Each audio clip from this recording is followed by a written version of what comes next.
मित्रांनो, कर्जमाफी संदर्भात पुरवणी अर्थसंकल्पात आम्ही जाब विचारल्याशिवाय राहणार नाही। येत्या पुरवणी अर्थसंकल्पामध्ये कर्जमाफी झालीच पाहिजे, आम्हाला कर्जमाफी पाहिजे, असं शेतकरी नेते रविकांत तुपकर यांचं म्हणणं होतं आणि ते यासाठी झटत सुद्धा आहेत गेल्या कित्येक दिवसापासून। आणि ते बुधवारी मुंबई येथे आंदोलन करणार होते आणि मुंबई येथे आंदोलनासाठी ते आज मंगळवारीच तिकडे मुंबईकडे रवाना होणार होते, निघणार होते।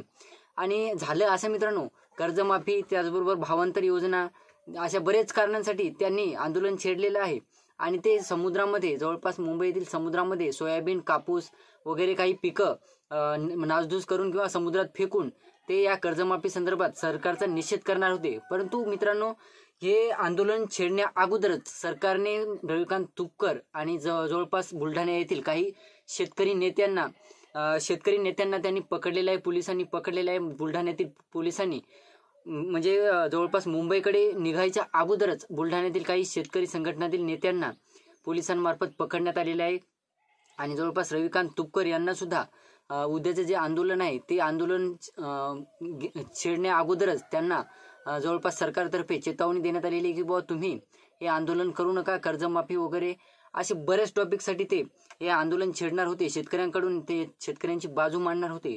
परंतु मित्रांनो, हे सगळ्या बाजू मांडायच्या अगोदर त्यांच्यावर सरकारचा एक दबाव आलेला आहे, प्रेशर आलेला आहे की बाबा तुम्ही असं काही करू नका वगैरे। तर मित्रांनो, कर्जमाफी संदर्भात जे टॉपिक ते या कर्जमाफीविषयी त्याचबरोबर किती लाखापर्यंत कर्जमाफी होणार होती अशा अनेक प्रश्नांसाठी ते जे आंदोलन छेडणार होते त्याविषयीची सविस्तर माहिती आपण आजच्या व्हिडिओमध्ये क्लिअर करण्याचा प्रयत्न करणार आहोत। तत्पूर्वी जर चॅनलवर नवीन असाल तर चॅनलला सबस्क्राईब करा आणि जे समोरील बेल आयकॉन बटन आहे ते दाबायला विसरू नका। तर नमस्कार मित्रांनो, मी राज सुरेतल, स्वागत आहे कृषीमॅन यूट्यूब चॅनलमध्ये।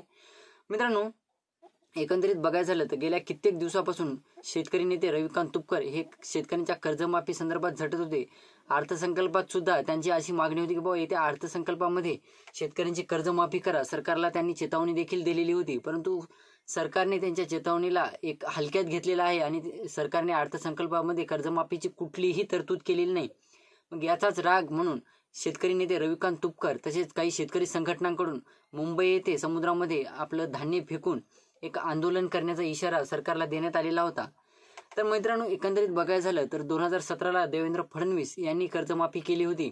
त्यांनी जवळपास छत्रपती शिवाजी महाराज कर्जमुक्ती योजनेअंतर्गत त्यांनी ही कर्जमाफी केली होती। त्यानंतर 2019ला त्यावेळेसचे मुख्यमंत्री उद्धव बाळासाहेब ठाकरे हे त्यांनी महात्मा फुले कर्जमुक्ती योजनेअंतर्गत जवळपास कर्जमाफी केलेली होती, कर्जमुक्ती केली होती। परंतु मित्रांनो, अद्यापही त्या टायमिंग मधले शेतकरी अद्यापही कर्जमाफीच्या वेटिंगमध्ये होते आणि त्यात सुद्धा जवळपास 5 ते 3 ते 4 वर्षाचा कालावधी लोटलेला असून सुद्धा ते शेतकरी अद्यापही कर्जमाफीची प्रतीक्षा करत आहेत। त्यानंतर इतर शेतकरी सुद्धा त्याच्यामध्ये ऍड झालेले आहेत। जवळपास कर्जमाफी 2 लाखापर्यंत त्यावेळेस करायला पाहिजे होती, म्हणजे अर्थसंकल्पामध्ये 2025च्या कमीत कमी 2 लाखापर्यंतची कर्जमाफी होणार होती, परंतु अद्यापही ती कर्जमाफी झालेली नाही।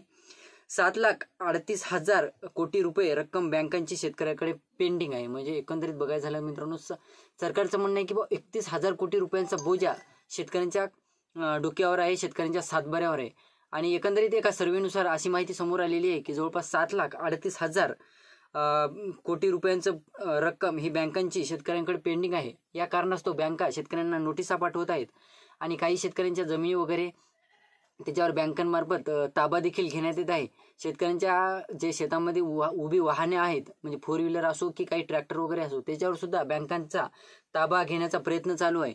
एकंदरीत बघायचं झालं मित्रांनो, शेतकरी हा संकटात सापडलेला आहे आणि शेतकऱ्यांना कर्जमाफीची फार आस लागलेली होती। शेतकऱ्यांनी कर्जमाफी संदर्भात सरकारकडे मागण्या देखील वारंवार केलेल्या होत्या, परंतु अद्यापही सरकारचं कर्जमाफी संदर्भात कुठलेही धोरण हाती लागलेलं नाही, कुठलाही बजेट अर्थसंकल्पामध्ये कर्जमाफी संदर्भात सादर झालेलं नाही। त्यात मित्रांनो, शेतकऱ्यांचे जे प्रश्न आहेत ते इतर शेतकऱ्यांच्या प्रश्नावर कानाडोळा करत राज्यामध्ये इतर काही घटनांना वरचढपणा दाखवल्या जात आहे। नागपूरमध्ये कालचीच घटना, रात्रीची घटना, नागपूरमध्ये वेगळ्याच पद्धतीचं आंदोलन चिघळण्यात आलेलं होतं।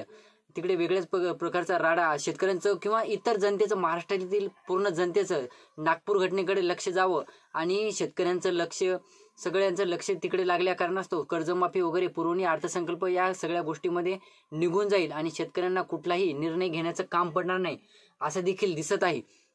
या संपूर्ण घटनेकडे कुणाचाही हात असो मित्रांनो, परंतु शेतकऱ्यांच्या प्रश्नांकडे दुर्लक्ष केलं जात आहे. शेतकऱ्यांना भावांतर योजना राबवण्याचं सांगितलं होतं, कापूस सोयाबीनला व्यवस्थितरित्या भाव देण्याचं ठरलं होतं, ते सुद्धा अद्यापही शेतकऱ्यांसाठी झालेलं नाही.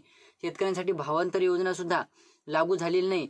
आणि जवळपास एकंदरीत बघायचं झालं तर कापसाचं सीझन निघून गेलेलं आहे, हरभऱ्याचं सीझन निघून चाललेलं आहे, तरी सुद्धा शेतकऱ्यांचं जे MSPच्या भावात किंवा शेतकऱ्यांसाठी जे भाव फलक आहे किंवा सरकारतर्फे भावांतर योजना राबवण्यात येते, त्याचा अजूनही त्या भावात शेतकऱ्यांचं कापूस विकल्या जात नाही, सोयाबीन विकल्या जात नाही, हरभरा विकल्या जात नाही. या सगळ्या कारणास्तव रविकांत तुपकर हे आक्रमक झाले होते आणि त्यांनी आज मुंबईकडे रवाना होण्याचं ठरवलं होतं. परंतु रात्रीच बुलढाण्यातील काही शेतकरी संघटनातील शेतकऱ्यांना आणि रविकांत तुपकर यांच्यासोबत जे कार्यकर्ते निघणार होते मुंबईकडे आंदोलन करण्यासाठी, शेतकरी काही कार्यकर्ते वगैरे, त्यांना रात्रीच पोलिसांमार्फत पकडण्यात आलेलं आहे. त्यांना रविकांत तुपकर यांचं सांगण्यानुसार जवळपास झोपेतच त्यांना उठवून त्यांना फरफटत पोलीस स्टेशनला नेलं गेलं आहे, असं वगैरे त्यांचे एक आरोप आहेत रविकांत तुपकर यांचे. आता अद्यापही हे कितपत खरं आहे ते समोर आलेलं नाही, परंतु जवळपास आंदोलन छेडण्या अगोदरच, म्हणजे तुम्ही कर्जमाफी शेतकरी तुम्ही कर्जाच्या बोजाखाली दबा, तुम्ही कोणताही निर्णय मागू नका, कुठलीही कर्जमाफी मागू नका, तुम्ही भावांतर योजना मागू नका, तुम्ही जसं चाललंय तसं चालू द्या, बँकांचा प्रेशर आलाय तुमच्यावर येऊ द्या, असं सरकारचं म्हणणं आहे, असं दिसून येतं या कारणास्तव.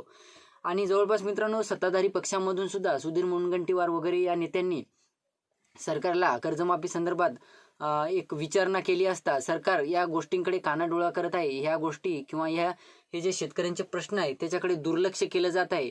तर एकंदरीत बघायचं झालं रविकांत तुपकर यांचं असं म्हणणं आहे, आम्ही मुंबईला चाललोत आणि जाणार आहोतच आणि कमीत कमी 2 लाखापर्यंतची तरी कर्जमाफी आम्ही घेऊनच येणार.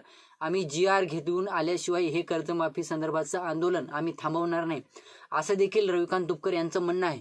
एकंदरीत बघायचं झालं मित्रांनो तर सरकार जे शेतकऱ्यांचे प्रश्नांचे जे सरकार कानाडोळा करत आहे, तर सरकारला सुद्धा शेतकरी संघटनांकडून म्हणा, शेतकऱ्यांकडून म्हणा किंवा इतर काही शेतकरी नेत्यांकडून म्हणा चांगला जाब विचारणारं कोणी भेटत नव्हतं. परंतु रविकांत तुपकर फार आक्रमक झालेले दिसत आहेत आणि शेतकऱ्यांसाठी ते वारंवार झटत असतात.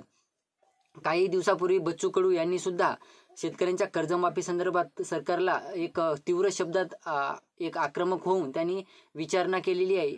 एकंदरीत बघायचं झालं तर बरेच शेतकरी नेते, बरेच शेतकरी संघटना या सरकारच्या विरोधात गेलेले आहेत आणि तुम्हाला खरं तर जवळपास हे काम विरोधी पक्षांचं आहे की बाबा सरकारला विचारायला पाहिजे विरोधी पक्षांनी की तुम्ही शेतकऱ्यांच्या प्रश्नांकडे दुर्लक्ष का करत आहात, तुम्ही शेतकऱ्यांना जे भावांतर योजना, कर्जमाफी योजना आहे ती का तुम्ही शेतकऱ्यांसाठी लागू करत नाहीत, असं खरं तर विरोधी पक्षांनी विचारायला पाहिजे होतं. परंतु विरोधी पक्षच ते भक्कम नाही मित्रांनो. विरोधी पक्ष भक्कम नसल्या कारणास्तव शेतकरी नेत्यांना, शेतकरी संघटनांना यामध्ये इंटरफेअर करावा लागत आहे आणि सरकारकडे जाब विचारावा लागत आहे. तर जर विरोधी पक्ष भक्कम असता तर सरकारला विरोधी पक्षाचं जे टोमणे किंवा विरोधी पक्षाचे जे विचारणा आहे, त्यांचे प्रश्न आहेत ते लागू करावेच लागले असते सरकारला. परंतु विरोधी पक्ष भक्कम नसल्या कारणास्तव शेतकऱ्यांना स्वतःचे प्रश्न सरकारपर्यंत पोहोचावे लागत आहेत.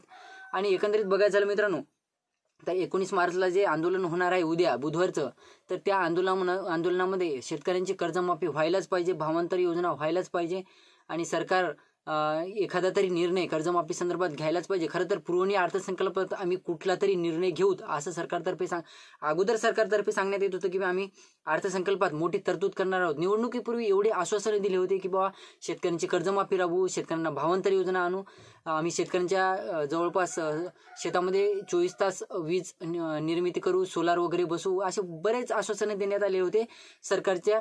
म्हणजे जवळपास महायुतीच्या जाहीरनाम्यामध्ये, मॅनिफेस्टोमध्ये बरेच आश्वासने देण्यात आलेले होते निवडणुकीपूर्वी.